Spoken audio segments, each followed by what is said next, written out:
মা মনসার হাত থেকে একটি জবা ফুলের মালা এসে গৌরীর আঁচলে পড়ে। জয় মা মনসা, মা গো, তুমি সত্যিই আছো, তুমি সত্যিই আছো। অনেক দিন আগেকার কথা, কাকরগাছি নামে এক গ্রামে শিবু আর গৌরী নামের এক দম্পতি বসবাস করতেন। তাদের বাড়ি মাটির হলেও ভিটেখানা বেশ বড়। উঠানে ধানের গোলা, গরুর গোয়ালচালা, আম গাছ, এই সব কিছুই তাদের ছিল। এই গ্রামের বেশিরভাগ মানুষ জমিতে চাষাবাদ করে নিজেদের পুকুরে মাছ চাষ করে জীবিকা নির্বাহ করত। এমনই একদিন, হে ভগবান, কতদিন বৃষ্টি হয়নি, জমির মাটি শুকিয়ে একেবারে ফসলগুলো নষ্ট হতে বসেছে। এইভাবে খরা দেখা দিলে যে জমির ফসলগুলো সব নষ্ট হয়ে যাবে। খাবই বা কি আর বিক্রি বা করব কি? এই কথা ভাবতে ভাবতে শিবু জমি থেকে বাড়ি ফিরে আসে। আর শিবুকে দেখেই তাদের ধবলি গরু বুঝেছি বুঝেছি, আর ডাকাডাকি করতে হবে না। এতক্ষণ তুই আমাকে দেখতে পাসনি, তাই এত ডাকাডাকি। দাঁড়া, তোকে কিছু খেতে দিই। এই কথা বলে শিবু কিছু ঘাস নিয়ে ধবলি গরুকে খেতে দেয়। তখন শিবুর স্ত্রী গৌরী ঘর থেকে বেরিয়ে বলে, ও তুমি জমি থেকে ফিরে এসেছো? নাও, এবার হাত পা ধুয়ে রান্নাঘরে চলো, দুমুঠো কিছু খেয়ে নাও। এরপর গৌরী রান্নাঘরে গিয়ে তার স্বামীর জন্য ভাত বাড়ে। শিবুও হাত মুখ ধুয়ে রান্নাঘরে এসে খেতে বসে। হ্যাঁ গো, জমির ফসলগুলো কেমন দেখলে? সূর্যের তাপে জমির মাটি একেবারে শুকিয়ে গেছে গো। সব ফসল নষ্ট হতে বসেছে। এর মধ্যে বৃষ্টি না হলে কি যে হবে কি জানি। এরপর কেটে যায় আরও বেশ কিছুদিন। বৃষ্টি হবার কোনো লক্ষণই নেই। খরার কারণে জমির সব ফসল নষ্ট হয়ে যায়। শিবু তার জমিতে দাঁড়িয়ে, হে ভগবান, এই জমির সব ফসল নষ্ট হয়ে গেল। যাই, গিয়ে একবার ধান জমিতে ধানগুলো দেখে আসি। শিবু ধান জমিতে গিয়ে দেখে জলের অভাবে সব ধান গাছ শুকিয়ে গেছে। গাছে একটাও ধান নেই, শুধু শুকনো গাছগুলো জমিতে দাঁড়িয়ে। ওহো, সব নষ্ট হয়ে গেল। ভেবেছিলাম ধানগুলো বিক্রি করে অন্তত হাতে কিছু টাকা পয়সা আসবে। এখন কি যে করি। এরপর শিবু বাড়ি ফিরে এসে তাদের বাড়ির দাওয়ায় বসে পড়ে। তখনই গৌরী গোয়াল চালা থেকে বেরিয়ে এসে স্বামীকে জিজ্ঞাসা করে, কি গো, তোমাকে এমন উদাস দেখাচ্ছে কেন? সব ফসল একেবারে নষ্ট হয়ে গেছে গো গিন্নি, নষ্ট হয়ে গেছে। তুমি মন খারাপ করো না, আমাদের পুকুরে যা মাছ আছে তা বিক্রি করে আমাদের সংসার ঠিক চলে যাবে। এরপর কেটে যায় আরও বেশ কিছুদিন। একদিন দুপুরবেলা পশ্চিম আকাশে কালো মেঘ জমাট বাঁধে। গিন্নি, ও গিন্নি, তাড়াতাড়ি ঘর থেকে বেরো গো। পশ্চিমে কালো মেঘ জমাট বেঁধেছে, এক্ষুনি ঝড় উঠলো বলে। হ্যাঁ গো, তাই তো দেখছি, আকাশ একেবারে কালো অন্ধকার করে এসেছে। বৃষ্টি নামার আগে তুমি মাঠ থেকে ধবলিকে বাড়ি নিয়ে আসো। আমি একবার পুকুরের দিকটায় যাই। হ্যাঁ হ্যাঁ, তাই যাও, আমি গিয়ে ধবলিকে নিয়ে আসি। গৌরী ও শিবু দুজনেই তাড়াহুড়ো করে বেরিয়ে পড়ে। গৌরী মাঠ থেকে তাদের ধবলি গরুকে নিয়ে বাড়ি ফিরে আসে। আর তখনই শুরু হয় ঝড় আর মুষলধারে বৃষ্টি। শিবু বৃষ্টিতে ভিজতে ভিজতে বাড়ি ফিরে আসে। বাবারে বাবা, কি জোরে বৃষ্টি হচ্ছে, যেন মনে হচ্ছে একেবারে সব ভাসিয়ে দেবে। বৃষ্টির সাথে শো শো করে ঝড় বইতে থাকে, সাথে বাজ পড়তে থাকে। কালো মেঘের আড়ালে দুপুর গড়িয়ে সন্ধ্যা হয়ে যায়, কিন্তু বৃষ্টি থামার কোনো লক্ষণই নেই। ঝড় আর বাজ পড়াটা তো কমলো, কিন্তু বৃষ্টি থামার যে কোনো নামই নেই। হ্যাঁ, এ যে একেবারে মেঘ ভাঙা বৃষ্টি। যাই হোক, চলো এবার আমরা খাওয়া দাওয়া করে শুয়ে পড়ি। হারিকেনের আলোয় শিবু ও গৌরী রাতের খাওয়া দাওয়া সেরে শুয়ে পড়ে। ধীরে ধীরে রাত আরও গভীর হয়, কিন্তু বৃষ্টি তখনও থামে না।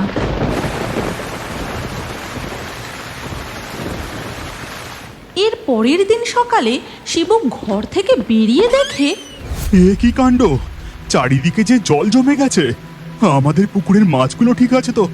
যাই, তাড়াতাড়ি গিয়ে পুকুরের দিকটা দেখি। এই বলে শিবু তাড়াহুড়ো করে তার পুকুরের কাছে গিয়ে দেখে পুকুরের জল ভর্তি হয়ে সব মাছ পুকুর থেকে উঠে পালিয়ে গেছে। হ্যাঁ, আমি যা ভেবেছিলাম ঠিক তাই হলো। সব মাছ পুকুর থেকে বেরিয়ে চলে গেল। শিবু বাড়ি ফিরে যায়। সব কিছু শুনে গৌরী বলে, হে ভগবান, এ তুমি কেমন পরীক্ষা নিচ্ছ? খরার কারণে জমির ফসল নষ্ট হয়ে গেল, এখন বৃষ্টির কারণে পুকুরের মাছ সব চলে গেল। এইভাবে চলতে থাকলে যে আমাদের অনাহারে থাকতে হবে। এরপর আরও বেশ কিছুদিন কেটে যায়। এখন তাদের ধবলি গরুর দুধ শিবু আর গৌরীর শেষ সম্বল। কিন্তু ধবলির শরীর খারাপের কারণে, কই গো, শুনছো? তাড়াতাড়ি এদিকে এসো একবার। কি হলো? দুধ দুইতে দুইতে এত ডাকাডাকি করছো? দেখো না, ধবলির মনে হয় শরীর খারাপ করেছে, ও না আর দুধ দিচ্ছে না। এ কি বলছো গো? হে ভগবান, একটু তো মুখ তুলে তাকাও। এমন নির্দয় হয়েও না। আমাদের সংসারে একের পর এক সমস্যা এসেই চলেছে। রক্ষা করো আমাদের। এমন সময় তাদের বাড়িতে এক যোগিনী মা ভিক্ষা চাইতে আসেন। দুটো ভিক্ষে দে মা, দুটো ভিক্ষে দে। যোগিনী মায়ের ডাক শুনে শিবু ও গৌরী তার কাছে যায় আর বলে, যোগিনী মা, আপনি যে এক অভাগা গরিবের ঘরে এসেছেন, আমাদের কাছে যে দেবার মতো কিছুই নেই। এত বড় ভিটে, গোয়ালে গরু, ধানের গোলা, আর বলছিস দেবার মতো কিছুই নেই?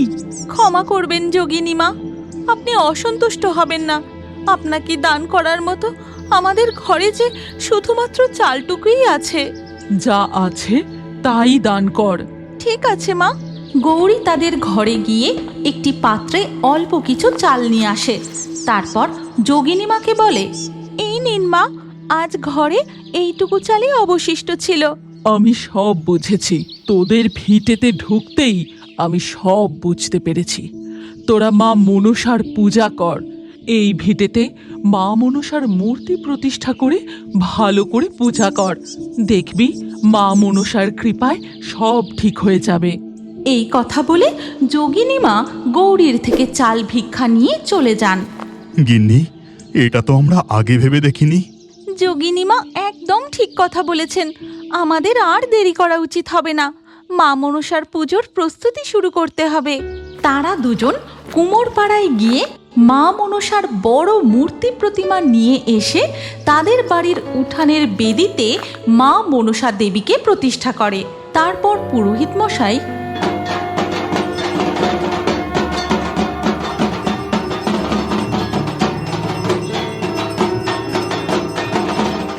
আমার পুজো করা হয়ে গেছে। এবার তোমরা তোমাদের মনস্কামনা মায়ের কাছে জানাও। হে মা মনসা, মঙ্গল করো মা। আমাদের সংসারে সুখ, শান্তি, সমৃদ্ধি ফিরিয়ে আনো। জমির ফসল, পুকুরের মাছ, গোয়ালের গরু সব যেন ঠিক থাকে। মা গো, আমি তোমার কাছে আঁচল পেতে ভিক্ষে চাইছি। আমাদের সুখ শান্তি তুমি ফিরিয়ে দাও মা। তুমি বুঝিয়ে দাও তুমি এই পুজোয় সন্তুষ্ট হয়েছ। এরপরই ঘটে এক অলৌকিক ঘটনা। মা মনসার হাত থেকে একটি জবা ফুলের মালা এসে গৌরীর আঁচলে পড়ে। জয় মা মনসা। মা গো, তুমি সত্যিই আছো, তুমি সত্যিই আছো।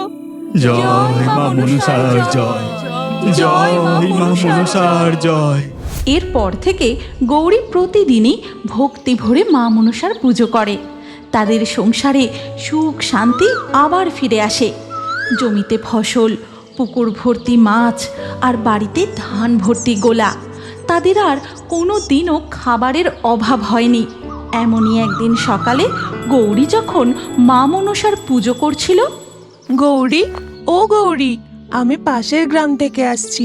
শুনেছি তোমার বাড়ির মনসা ঠাকুর খুবই জাগ্রত। আজ আমার ছেলেটার চাকরির ইন্টারভিউ, ও যেন এই চাকরিটা পেয়ে যায়।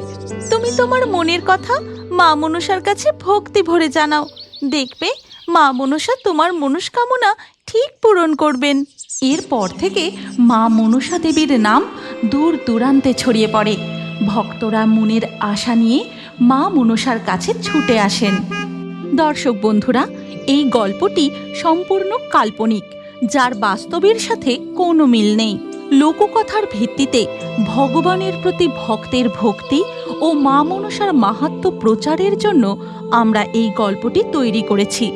আপনারা যদি এই গল্পের পরবর্তী পর্ব দেখতে চান তাহলে আমাদের চ্যানেলটি সাবস্ক্রাইব করে সঙ্গে থাকুন আর বলুন জয় মা মনসা, জয় মা মনসা, জয় মা মনসার জয়।